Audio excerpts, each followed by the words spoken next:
میرے بھائی، اب بندہ کہتا ہے میرے منہ سے نکل گیا ان انٹینشنلی، میری نیت نہیں تھی، میرا مقصد نہیں تھا۔ 6 منٹ کی ویڈیو موجود ہے، آپ دیکھیں، بڑے کانفیڈنس کے ساتھ، بڑے اطمینان کے ساتھ وہ آدمی کہہ رہا ہے کہ ہم سلفیوں کے ساتھ نہیں ہیں، یہ سلفی وہ ہیں جن کو گورنمنٹ آف انڈیا دہشت گرد کہہ چکی ہے۔ کب کہا بھائی؟ اس ہندوستان میں داعش کے خلاف، دہشت گردی کے خلاف، ٹیررزم کے خلاف سب سے پہلا فتویٰ اہل حدیث جماعت نے نافذ کیا تھا۔ نہیں، سلفی دیکھیں، سلفی وہ لوگ ہیں جن کو آج آپ ہندوستان میں گورنمنٹ آف انڈیا ان کو دہشت گرد قرار دے چکی ہے۔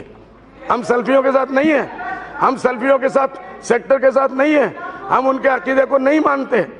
آج پورے ہندوستان میں جو دہشت گردی ہو رہی ہے وہی سلفی سیکٹر کرا رہا ہے، پروف ہو رہا بار بار، اس کا ریفرنس دیں گے، میں اس ہاؤس میں کم سے کم نہیں مانوں گا، میں بیٹھوں گا بعد میں آپ کو بتاؤں گا کہ آپ اس کو دیکھیں اور صحیح نظریے سے آپ دیکھیں گی تو اسلام سے آپ بہت جلدی بہت قریب ہو جائیں گی اور مس انڈرسٹینڈنگ بھی دور ہو جائے گی۔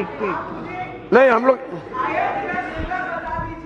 اس میں طلاق بدعت کو قبول کیا گیا ہے، آپ آیت بتائیے مجھے۔ دیکھیے، آپ یہ ڈیبیٹ کریں گی، میں اس کے لیے نہیں تیار ہو کے آیا، لیکن میں آپ کو ایک منٹ میڈم، ایک منٹ، طلاق بدعت اسلام میں کوئی چیز ہے ہی نہیں۔ طلاق بدعت اسلام میں 3 طلاق کو اسلام نے مانا ہی نہیں ہے۔ ایک منٹ، لیکن میں ایک بات کہوں گا میڈم لیکھیں جی، میں ایک بات کہوں گا، میناکشی جی میری بات ہے، ڈیبیٹ نہیں ہونا چاہیے میرے خیال سے۔ آپ یہ بتائیے، ایک آدمی کو میڈم بندوق خریدنے کی لائسنس دی گئی، اس لیے تو نہیں ہے نا کہ سارے لوگوں کو نکل کے گولیوں سے مار دے، یہ اس لیے نہیں، اپنے آپ کو پروٹیکشن کے لیے۔ اگر کوئی جان کا حملہ ہوتا ہے اس کا بھی قانون بنا ہوا ہے، قانون منتری جی زیادہ جانتے ہیں، تو اس کا مطلب یہ نہیں ہے کہ وہ باہر نکلے اور گولیاں مارتا پھرے لوگوں کو، اور گولیاں مار دی، اس نے 3 کو مار دیا، 7 کو مار دیا، تو آپ کہیں گے نہیں تو نے غیر قانونی کام کیا، اس لیے یہ مرے نہیں ہے۔ سامنے مرا پڑا بندہ، گاڑی میں آپ کو لائسنس دیا گیا، اس لیے کہ آپ لوگوں کی جان۔ اللہ تعالیٰ قرآن میں سورہ مائدہ کے اندر یہودیوں کے علماء کے بارے میں کہتا ہے کہ یہودیوں کے اوپر اللہ کا عذاب کیوں آیا؟ فرمایا لولا ينهاهم الربانيون والاحبار، ان کے علماء نے منع کیوں نہیں کیا؟ ان کے علماء کا کام تھا منع کرنا برائیوں سے، غلط کاموں سے، مگر انہوں نے منع نہیں کیا بلکہ غلط کاموں میں شامل ہو گئے۔ اللہ تعالیٰ فرماتا ہے سورہ توبہ کی آیت نمبر 34 کے اندر، سورہ توبہ کی آیت نمبر 34 کے اندر، یا ایھا الذین آمنوا ان کثیرا من الاحبار والرہبان لیاکلون اموال الناس بالباطل، اے ایمان والو، کچھ ایسے بھی عالم ہوتے ہیں، کچھ ایسے بھی علماء ہوتے ہیں جو حرام خور ہوتے ہیں۔ آپ دیکھیں یہ دور ہے ایسے علماء۔ آپ نے سنا، آپ نے دیکھا 2 دن پہلے کیا ہوا پارلیمنٹ کے اندر، وہ جو بغض تھا دل کے اندر سلفیت کے خلاف وہ سامنے آیا ہے، اور ایک آدمی اس ہندوستان کی سب سے ذمہ دار جگہ،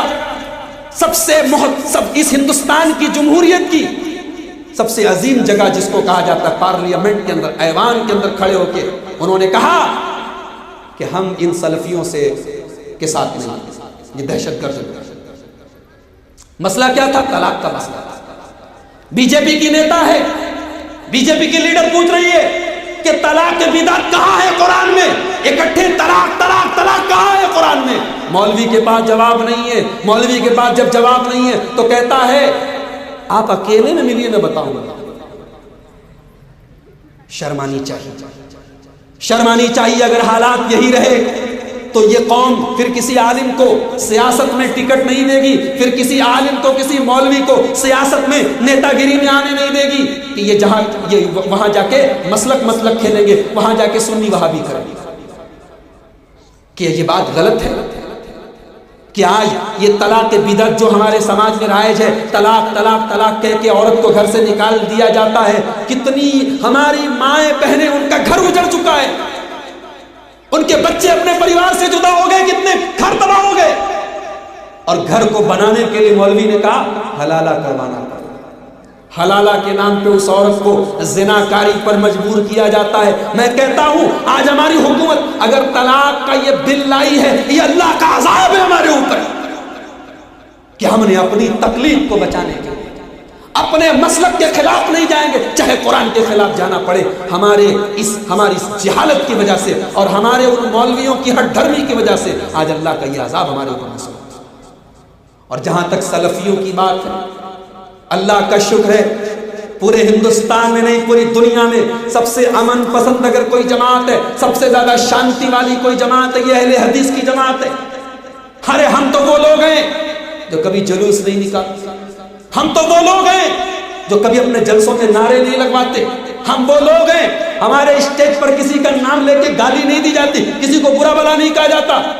ہم وہ لوگ ہیں کہ ہم تو پٹاخے تک نہیں چھوڑتے, ہماری عبادتیں پرسکون ہیں, ہماری مسجدیں پرسکون ہیں. ہمارے یہاں کوئی تہوار ایسا نہیں ہے جس پہ سڑک کو جام کیا جائے, جس پہ روڈ کو بلاک کیا جائے. یہ ہندوستان کی نہیں پوری دنیا کی سب سے امن پسند قوم ہے. اور یقیناً جو قرآن و حدیث پر عمل کرے گا, جو صحابہ کے منہج پر عمل کرے گا, وہ امن والا ہوگا.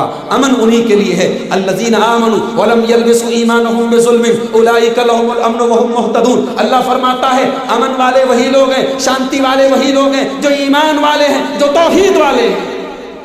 آپ نے ان کو دہشت گرد کہا ہے. ارے آپ نے تو آر ایس ایس کی اس بات پہ مہر لگا دی. آر ایس ایس کہتی ہے, مسلمانوں کے دشمن کہتے ہیں کہ ہر آتنکوادی مسلمان, ہر مسلمان آتنکوادی نہیں ہوتا, لیکن ہر آتنکوادی مسلمان ہوتا. آپ نے تو مہر لگا دی.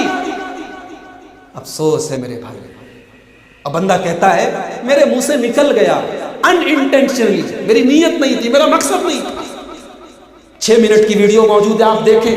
بڑے کانفیڈنس کے ساتھ, بڑے اطمینان کے ساتھ وہ آدمی کہہ رہا ہے کہ ہم سلفیوں کے ساتھ نہیں ہیں, یہ سلفی وہ ہیں جن کو گورنمنٹ آف انڈیا دہشت گرد کہہ چکی ہے. کب کہا بھائی؟ اس ہندوستان میں داعش کے خلاف, دہشت گردی کے خلاف, ٹیررزم کے خلاف سب سے پہلا فتویٰ اہل حدیث جماعت نے نافذ کیا تھا. ان کے خلاف سب سے پہلی کانفرنس اہل حدیث جماعت نے کی تھی. آج اس جماعت کو آپ دہشت گردی سے جوڑ رہے ہیں. یریدون لیطفئوا نور اللہ واللہ متم نورہ ولو کرہ الکافرون. قرآن کہتا ہے نور حق, شمع الہی کو بجھا سکتا ہے کون؟ یہ اللہ کا نور ہے, یہ رب کا قرآن ہے, یہ مصطفیٰ کا فرمان ہے, یہ صحابہ کا منہج ہے. انشاءاللہ جب تک سورج مشرق سے نکل رہا ہے مغرب میں ڈوب رہا ہے تا قیامت انشاءاللہ یہ منہج موجود رہے گا, یہ جماعت موجود رہے گی اور قرآن و حدیث پر انشاءاللہ چلنے والے موجود ہیں. یہ 10% ہو چاہے 2%, ان کی تعداد پہ نہ جانا, ان کے منہج کو دیکھو, ان کے مسلک کو دیکھو, ان کی بنیاد کو دیکھو کہ یہ بات کس کی کہہ رہے ہیں. ہم رہتے ہیں ہندوستان میں, لیکن ہم نے جب دین کا نام آیا ہم نے کسی شہر کی طرف, کسی بستی کی طرف اپنے آپ کو منسوب نہیں کیا. ہم نے منسوب کیا ہے تو مدینے کی طرف اپنے آپ کو منسوب کیا ہے. ہماری تقریر ہو, ہماری تحریر ہو, ہمارا منبر ہو, ہمارا محراب ہو, ہم نے جب بھی بات کی ہے رب کے قرآن کی بات کی ہے یا مصطفیٰ کے فرمان کی بات کی. تو یہ 10 چیزیں جن سے سماج بگڑا ہے. بیماری میں نے بتا دی, علاج کیا ہے, دوا کیا ہے, سماج سدھرے گا کیسے. ٹائم زیادہ ہو گیا, 9:30 بج رہے ہیں. میں 5 چیزیں بیان کرتا ہوں آپ کے سامنے. 5 چیزیں ہیں, اگر ان کو اپنا لیں علاج انہی 5 چیزوں میں ہے انشاءاللہ. نمبر 1, اگر ہم چاہیں